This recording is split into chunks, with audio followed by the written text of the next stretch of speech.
Good morning, my dear parents and children.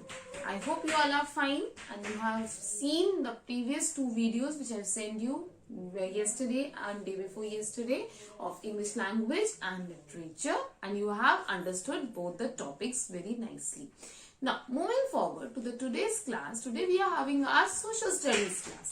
Children, the topic which we are going to study today is again a very interesting topic. The name of the lesson which we are going to read today is our national symbols. Before going through the lesson and all, I would like to tell you a few things about our country, India. India is a vast country. Vast means, children, India is a very big country. There is unity in diversity. See, children, today we are on lesson number 13 of your social studies book. In all, if you remember, in all our previous lessons, we have studied many things about India. We have studied about different states. We have studied about different languages spoken there. We have studied about different type of foods that we have in different states or different places of India. Now, this all thing, or after reading and learning all this, what we came to know that in India there is unity in diversity, which means though the languages spoken are different, though the food items are different, the clothes we wear in different states are different, but then also we all are together, whole as a country, we are united. This is called unity in diversity. Diversity means difference. There are difference in many things, but then too we are united, we are together. So there is unity in diversity. In spite of this diversity, in spite of so many differences, we are together. That is our unity.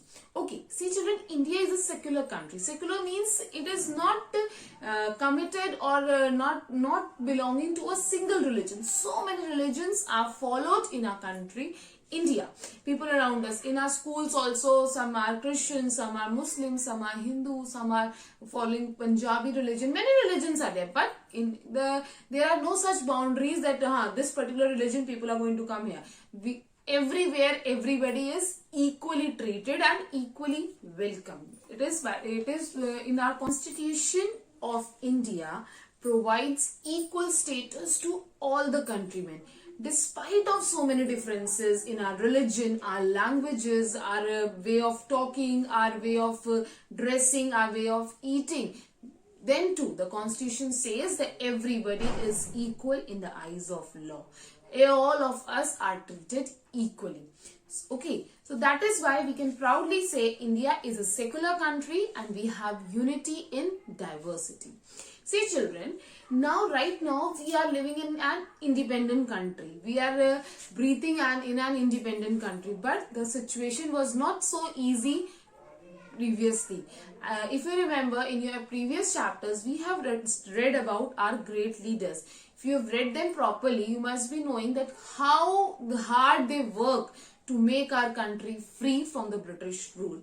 India got freedom on 15th August 1947 from the British rulers. We got freedom on 15th August 1947. It is after this freedom we got our various national symbols. In this chapter, we are going to study about the various national symbols one by one. Let's discuss the very first symbol, that is our very first and the very important symbol, our pride, our national flag. So, the very first symbol, as I told you, is our national flag. See children, you can see the picture of national flag. Our national flag is of tricolor. It is of tricolor means it is of three colors. National flag is a symbol of our freedom and unity. It is a symbol that we are free and we are united. We are together. The national flag was first time hosted at the Red Fort in Delhi on 15th August 1947. As I told you, on 15th August 1947, our country India got freedom. On that day, it was for the first time at the Red Fort in Delhi, our national flag was hosted. It was a proud moment for all the Indians. That time when for the first time our national flag was hosted and India got independence. That was really a very proud moment for all of us. It marked the end of British rule and the beginning of the new era. It means this was a symbol that now the British rule has came to end, and now we have started a new era, a new time, and in an independent country. Our national flag is rectangular in color. If you can see the picture also, it is seen that it is of rectangular shape. The length of the flag is 1.5 times of its width, 3:2. Okay, this is the length of the flag. It has 3 horizontal bands of equal width. All the 3 bands are of equal width. The first one is saffron, second is white, and third is green. In the center, there is an Ashok Chakra. Every color has its own meaning. Okay, we'll read it also, children.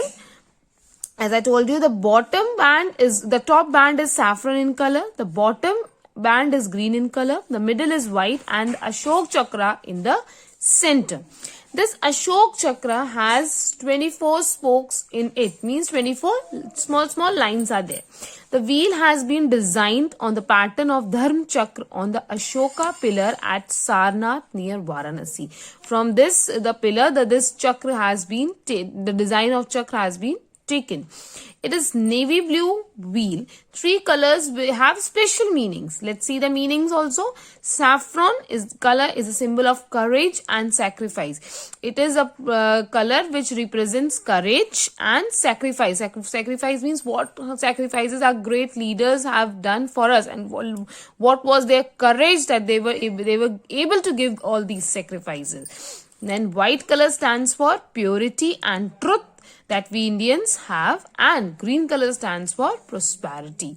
The wheel is the symbol of progress. The Constituent Assembly of India adopted the design of national flag on 22nd July 1947. The design was already adopted on 22nd July 1947, just a few days before the independence.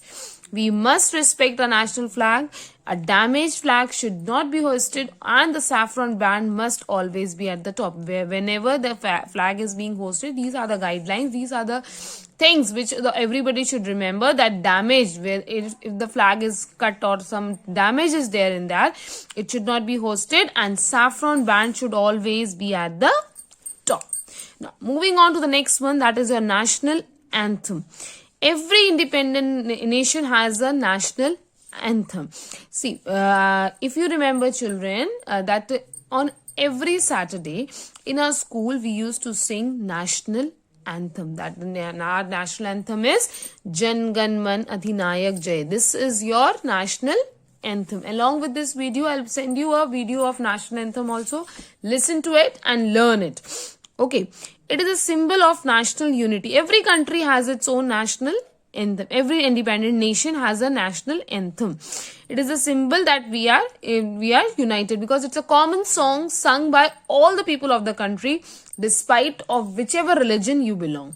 It is sung or played by a band on many special occasions. At such time, we must stand, and it has some rules also. If the national anthem is being sung, you should always stand in attention. No one should talk or move. We must learn to sing and play as an Indian, it is our duty to learn the national anthem. Our national anthem was composed by a great Indian poet, Rabindranath Tagore. Who composed our national anthem? Rabindranath Tagore. It was adopted in its Hindi version as the national anthem of India on 24 January 1950. Its duration, it is of just 52 seconds, less than a minute, and it was adopted in its Hindi version on 24 January 1950. These few dates, name of the poet who composed, these things you have to remember. It can come in the objective type questions. Okay. Now, next is our national song. Vande Mataram is our national song. It is also written here. Okay, children. I'll send a video of Vande Mataram also. So, listen to it and learn it. It was composed in Sanskrit by Bankim Chandra Chatterjee.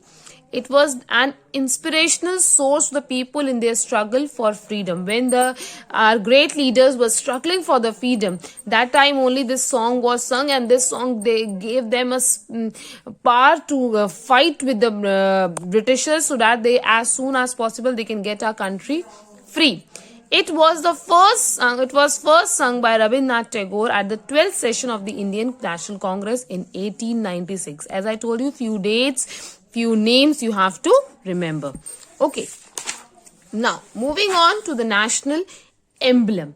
National emblem, as the picture also you can see, this is a picture of national emblem, represents the authority of nation. Means wherever the national emblem is there, that means this particular thing belongs to that particular nation. If you see a picture of national emblem on a paper, it is there on coins and all, then it is the thing of our country.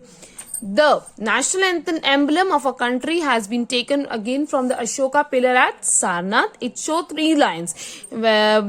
Total there are 4 lions in it, but at one time we can see only 3 lions. In the original picture there are 4 lions standing back to back, but only 3 lions can be seen. If it is printed, we can see only 3 at a time. At the center, just below the lion in the wheel, is the wheel of Dharmachakra. This is the same wheel which design has been taken for our national flag. A bull is on the right, and here is the bull, and here is the horse. Just below is inscribed our national motto. It is written there, Satyamev Jayate, which means truth always wins. Okay, the meaning of Satyamev Jayate is truth always wins. The national emblem is found on coins, stamps, currency notes, postage stamps, government documents, and publication. Means, as I told you, on these government papers, government things, it will show if the national emblem is there. It is a proof that this particular thing belongs to our country, India. Particular thing belongs to our nation. Now, national flower. I hope you all know this. Our national flower is lotus. Our national bird is peacock. Our national animal is tiger. Peacock is a national bird and was declared as a national bird in the year 1963. It is a beautiful bird. Hunting of peacock is banned. Means it by the government of India. The orders are there that you cannot hunt a peacock. Okay, in the Indian Wildlife Protection Act in 1972 also protects the peacock. Okay, the national, although we protect all the animals, but as it is a national animal, so more protection is given. The national bird, national animal. Tiger is a national animal. It represents what does it represent? It represents the strength, grace, power, and magnificence. The tiger population has dwindled, means it has been reduced greatly, and that is why again in 1972 the government of India launched the Project Tiger to save tigers. Okay, in 1973 to save the tiger population, because the population of tigers were getting reduced. National fruit and national tree. The mango is our national fruit and banyan tree is our national tree. These are again the symbols of national pride and unity. I hope the things, and now we have finished the chapter. So children, I hope the things are clear to you. You learned many new things in this chapter, and I think the chapter is quite clear to you now. Read it yourself. If you have any doubt, you can clear your doubts anytime in the YouTube direct comment section also. You can comment in the Google Classroom also. Anywhere you can ask me the questions if the things are not clear to you. Okay, the question answers and all I'll be sending you by the evening. Till then, please watch the video and understand the lesson. Thank you so much.